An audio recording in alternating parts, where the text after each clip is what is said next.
দেখো এই একটা স্যামসাং ডিজিটাল ইনভার্টার সিঙ্গেল ডোরের কাজ এসছে। তাই এই ফ্রিজটার কমপ্লেন হচ্ছে কাস্টমার ডিপ ফ্রিজের যে চেম্বার যাকে বলা হয় এটা ফুটো করে দিয়েছে কোনো কারণবশত। কিছু হয়তো বার করতে গেছিলো, বরফ মোটা জমে গেছিলো, তা ছুরি চাকু ইউজ করে এটাকে, যাই হোক তা করেছে। তারপরে ফ্রিজটা চালিয়েও রেখেছিল, তা কম্প্রেসারটা জল টেনে নিয়েছে, কম্প্রেসারটারও প্রবলেম দেখা দিয়েছে। তা এইটাকে আমরা ইনভার্টার সিস্টেমে ইনভার্টার কম্প্রেসার আমরা এটা করছি না, বা ইনভার্টার কম্প্রেসার এনে একে আবার পুনরায় ইনভার্টার করার আমাদের ইচ্ছাও নেই।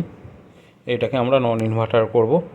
তা দেখো কিভাবে কি করছি, ফুল ভিডিওটা পারলে দেখো, স্কিপ করো না, স্কিপ করলে অনেক কিছু হয়তো মিস করে যেতে পারো।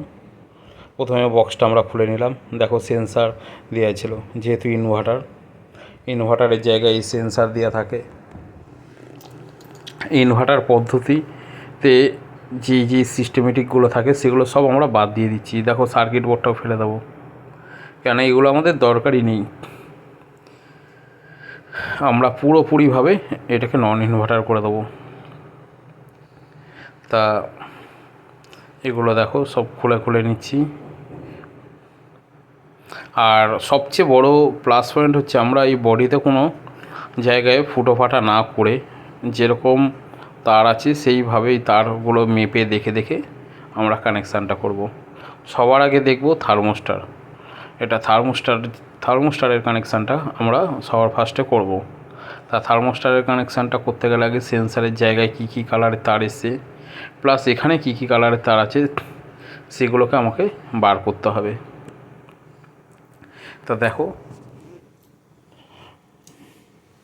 কীভাবে কী করছি, এই কন্টিনিউটি টেস্টার দিয়ে আমরা সব একে চেক করে নিচ্ছি। তা তোমরা যখন করবে তোমরা খুব সোজা একদম খুব সুন্দরভাবে তোমরা করতে পারবে। তবে যদি ভিডিওটা খুব সুন্দরভাবে দেখো, কোনো স্কিপ না করে, একদম তোমাদের মাথায় ঢুকে যাবে।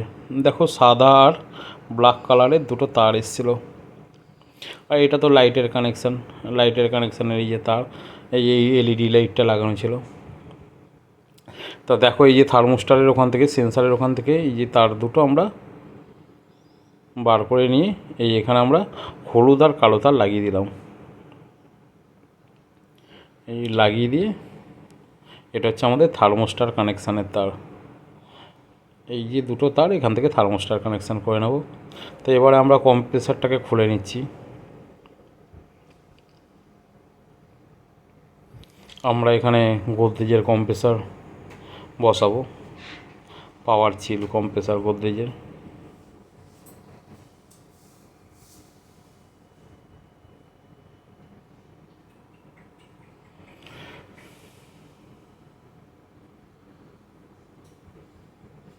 এই দেখো কম্প্রেসার,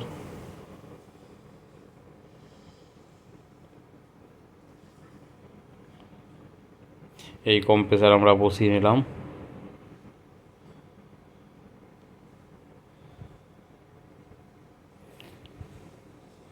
এই দেখো কম্প্রেসারের মুখ থেকে রাবার ক্যাপগুলো খুলে নিচ্ছি। তো আমরা এখন কি করব, এখন হচ্ছে এই যে চেম্বারটা যাকে কুলিং কয়েল বলা হয় ওইটাকে আমরা বেজিং করে এই ভেতরে বসাবো। দেখো কিভাবে কি করছি। তবে তোমরাও যখন করবে বা এরকম যখন কোনো রকম কোনো কাজের কমপ্লেন আসবে, খুব সাবধানে করার চেষ্টা করবে। আর এই দেখো আমাদের বক্স বেজিং করা হয়ে গেছে। এই যে থার্মোস্টার, ওই দেখো এই দুটো হলুদ আর কালো তারটা আমরা এর মধ্যে দুটো ক্লিপে দিয়ে দিয়েছি। দেওয়ার পর এই যে ফ্রেমটা সুন্দরভাবে আমরা সেটিং করে নিলাম। আমাদের অলরেডি এই দিকের কাজ কমপ্লিট। এবার ডিপ ফ্রিজের দরজাটা আস্তে এর ওপর করে লাগিয়ে দেবো। আর এই ডিপ ফ্রিজের ডোরগুলো ট্রান্সপারেন্ট হয়, খুব সাবধানে দরজাগুলো করবে, খুব হালকার ওপর করে লাগাবে। একটু জোরে হলে পরে না অনেক সময় দরজাগুলো ভেঙে যায়। দেখো যখন লাইটের কানেকশান করবে এই যে সুইচের কানেকশানটা একবার দেখে নেবে, ব্লু আর গ্রে ছিল। দেখো এই যে ব্লুটাকে আর এই যে কিভাবে কি করছি দেখে নাও।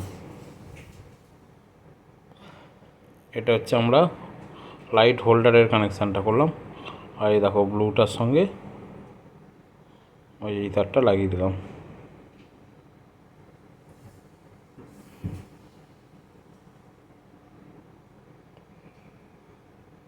এই সুইচের কানেকশান হয়ে গেছে।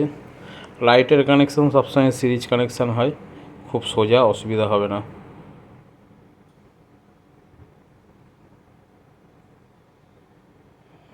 এই সব টেপিং করে দিচ্ছি।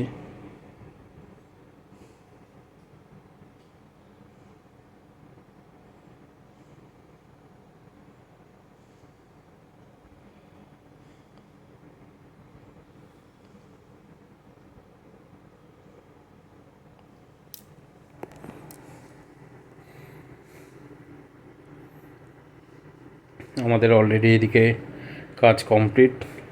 তবে আমরা বডি কনডেন্সারটা ভেবেছিলাম চালিয়ে দেবো, কিন্তু কনডেন্সারটা থেকে প্রচণ্ড নোংরা বেরাচ্ছিলো, তেল কালি জল বেরাচ্ছিলো, যার কারণে আমরা ওইটাও রিস্ক নিইনি।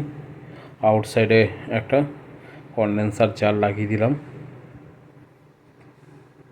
ফ্রিজের কুলিং কয়েল থেকে কম্প্রেসার প্লাস জাল কোনো কিছুই বাদ থাকলো না।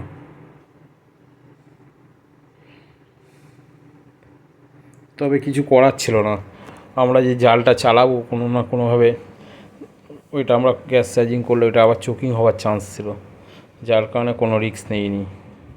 কেননা দেখো যারই হোক দ্বিতীয়বার হ্যারাসমেন্ট কাস্টমারেরও হবে প্লাস আমাদের নিজেদেরও। আমরা এই কারণে কী করলাম, সুন্দরভাবে সব কিছু যখন করলাম, জালটাও নতুনত্ব করে আমরা ফিট করার পর এবার এই যে এই এলইডি লাইটটা আমরা লাগিয়ে দেবো। তার আগে দেখো ডিসচার্জ পাইপটা ঝালাই করে দিচ্ছি।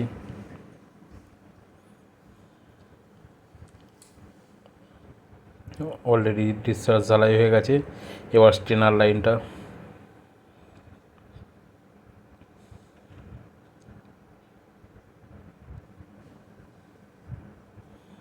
আমাদের স্টেনার লাইন ক্যাপিলারি লাইন হয়ে গেছে। এবারে লাইটটা লাগিয়ে নিচ্ছি।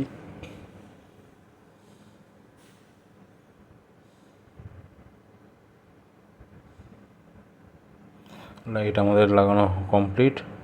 এবার আমরা রিলে কানেকশান করে ক্যাপাসিটার লাগিয়ে সাকশানটাকে ঝালাই করে নিলাম।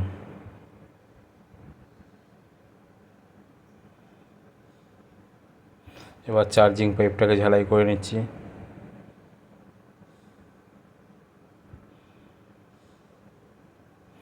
দেখো এবারে অলরেডি ভ্যাকুমে বসানো,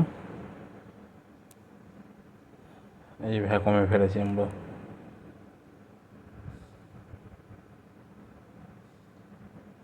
এই অ্যান্টি ময়েশ্চারগুলো টানিয়ে দিয়ে এবারে গ্যাসটা দেবো।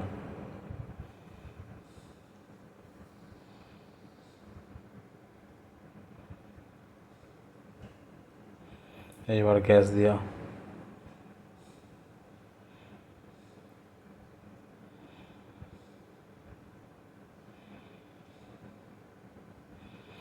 এই অলরেডি হিট আরম্ভ হয়ে গেছে, কনডেন্সারে বেশ ভালোই হিট হচ্ছে, ভেতরে লাইটও জ্বলছে দেখো। তবে এখন আর ইনভার্টার থাকলো না, এখন নন ইনভার্টার হয়ে গেল। তাও আমরা গ্যাস দেওয়ার পর ভালো করে লিকটাও চেক করে নিই, আগেও একবার দেখে নিয়েছি, ফাইনাল আরেকবার লাস্ট লিক চেক করে নিলাম। মেশিনে আমাদের সিস্টেমে কোথাও লিক নেই। এবার ব্যাক প্রেসারটা দেখিয়ে দিচ্ছি, দেখো পুরো 10-এর ঘরে।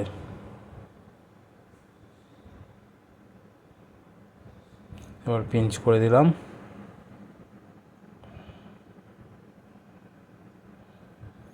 মেশিন আমাদের কমপ্লিটের দিকে।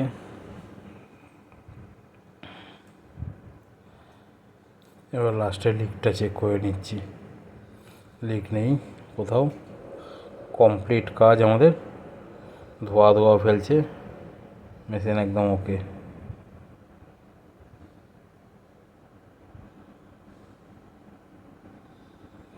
থার্মোমিটারটা আমাদের আনা হয়নি, নাহলে আনা হলে থার্মোমিটারও তোমাদের ঠান্ডা দেখিয়ে দিতাম।